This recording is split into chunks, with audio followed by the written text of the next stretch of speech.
Hi, YouTube. Welcome to Market Watch. It's that time of the week where we talk about the Lorcana card game market. The game officially comes out on Friday. We are almost there. In the meantime, we do need to look at some prices that are going right now and talk about some things that are actually important when it comes to making financial decisions for this card game.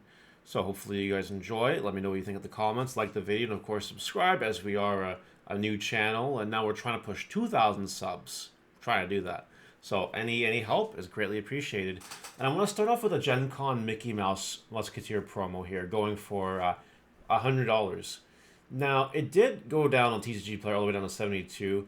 People are selling these for 50, 60 online, easy, no problem. And some people are getting ripped off and spending like 200 bucks on them. Yo, I actually got a follow during the recording. That's pretty cool on Twitch. Follow me on Twitch. Anyway, yeah. So here's the thing with these cards, right?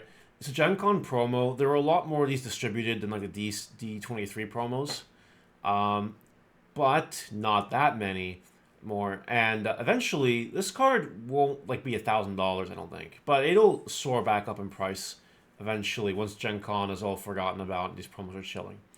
So I'd recommend grabbing this card if you can on the marketplace for like 50 or whatever. And fun fact, if you guys did not notice on my channel, I'm doing a giveaway for 2 of these, plus other goodies. So if you're interested in that, check out my giveaway video from yesterday. And tomorrow I am uploading the Stitch gameplay video. I have not forgotten. I'm just trying to do these every Wednesday. So there you go. But yeah, Mickey Mouse promo, try to grab it for cheaper. And that's it for that. Let's talk about some cards and some things. First of all, Elsa, one of the better cards in the set, chilling at 55 bucks. As you guys can see here, it's kind of been selling, but nothing since last Market Watch except for this random sale right here. The prices of these cards will go down in 2 waves, right? When the game comes out on Friday, you'll see people uploading the stuff to TCG Player. The card prices will come down a bit, but then people will buy up the cards and they'll probably go back up. And then September 1st will roll around when all the markets, Walmarts and Targets and everything grab the cards. And then you'll see them going down from there. Plus there's a second wave of this stuff coming out to stores, some stores. So these cards will be lower in price. For now, though, you do not buy the pre-sales, definitely. Wait until Friday to see where this card lands. And then if you think it's appropriate price for you, grab it. That's the best advice I can give you. I think the most expensive non-lottery card, non-foil, is Rapunzel, though, at $65. And a cold foil just sold for $60, which is insane because this is going for $65. Now, Rapunzel being like the best ultra rare in the set, or legendary rare in the set, which I believe, honestly, it makes sense that it's the most expensive base card in the set. Again, it'll follow the same trend, and if anything, because everyone's playing Ruby and Amethyst and stuff, this might even go down. So you definitely keep an eye on this card. It's probably going to go down from here. We have Mickey Mouse, the Brave Little Tailor. And I lied. Apparently this is more expensive than Rapunzel. I forgot about this. That is my bad. I'm blaming this on it being Mickey Mouse and no other reason. Yes, it quests for 4. Yes, it's evasive. Yes, the card is good late game. Yes, I know. It's gonna rival with Rapunzel. If anything, this might see more play if the Ruby Amethyst deck sees more play as opposed to this. So keep your eyeballs out on Mickey Mouse, though. I can see it going way down in price, but we'll have to see what happens with it.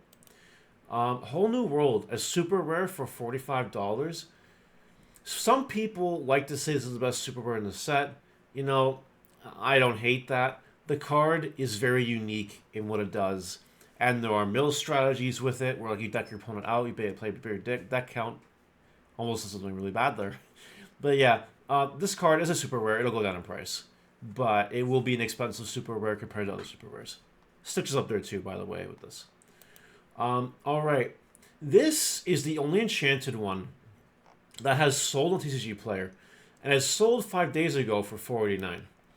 Now, when the set is fully out, you'll be able to get these for a lot less. So I think you guys just wait on these right now. Don't bother with these cards right now. Give it some time. And that's all for that. Let's look at a couple rares here. We have Maurice chilling at 12 bucks. It's a bit much for Maurice, if that's my opinion. It's a rare. But I want to talk about that after this card. Grab Your Sword. Also a rare, but $8. Underselling Taco Games here because it comes in a starter deck. And that's what it is. So, here's the thing about rares in this set, right? I opened 4 boxes at Gen Con.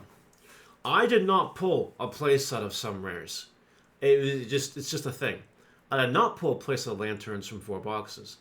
I did not pull a playset of Cusco from 4 boxes. I just barely, I think, pulled a playset of Maurice. On other rares, Cruella, I only pulled like 2. Like, it's actually kind of crazy how you can. There's so many rares in the set that you just might not pull all of them in a case. By the way, a case is 4 boxes. So I think comparatively to other card games, rares might be expensive. Like in some games, rares can be anywhere from like 25 cents to really expensive depending on the format. But I think in general, rares in this game, any rare that can see potential meta play might be more expensive than the average rare than the average card game, just because of how hard it is to pull in boxes, and considering boxes the first set are in short supply, that can impact the price of rares.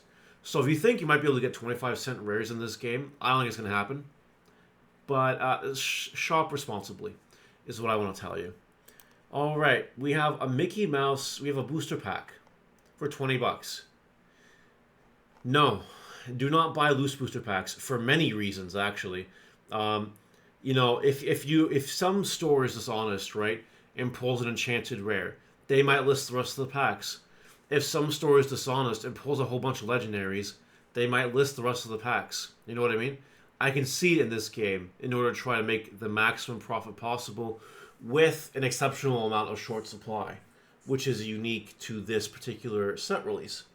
That being said, unless it's Walmart or Target or whatever, when the game comes out, you don't buy loose packs in this game.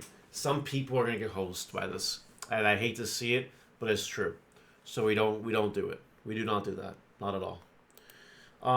Booster boxes are chilling at $3.20, and they've been selling for on average around that for sure. People are just buying boxes now because stores are selling.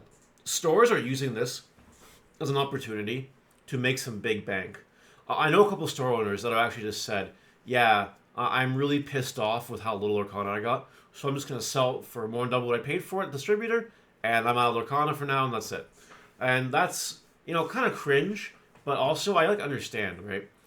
My recommendation would be to shop around. Really aggressively shop around.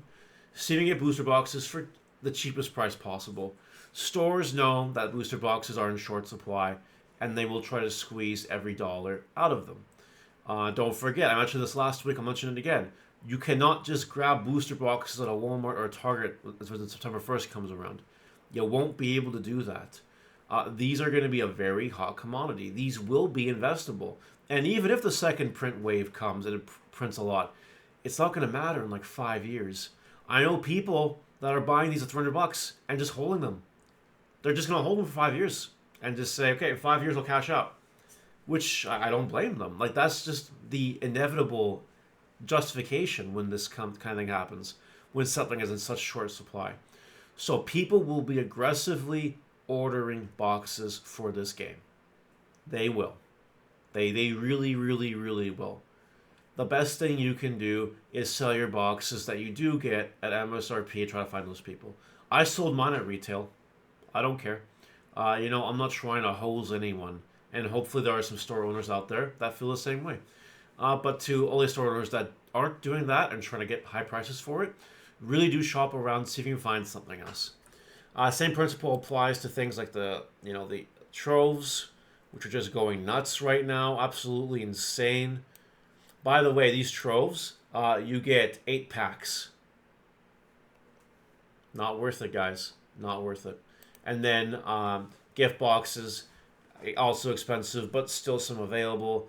And then, of course, starter decks, which are a rip-off if you're buying them right now anyway.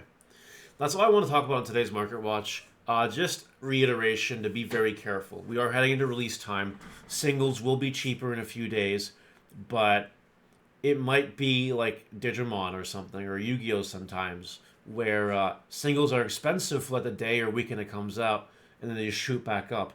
We have no real-time data to work with. We honestly don't. But the general rule of thumb is on release, things will be cheap. And then it's guessing the game at that point. If it goes up, down, you better believe I'll be monitoring the market really seriously on Friday. But yeah, that's it for today's Market Watch. Let me know what you think in the comment section below. And I'll see you guys later. Bye!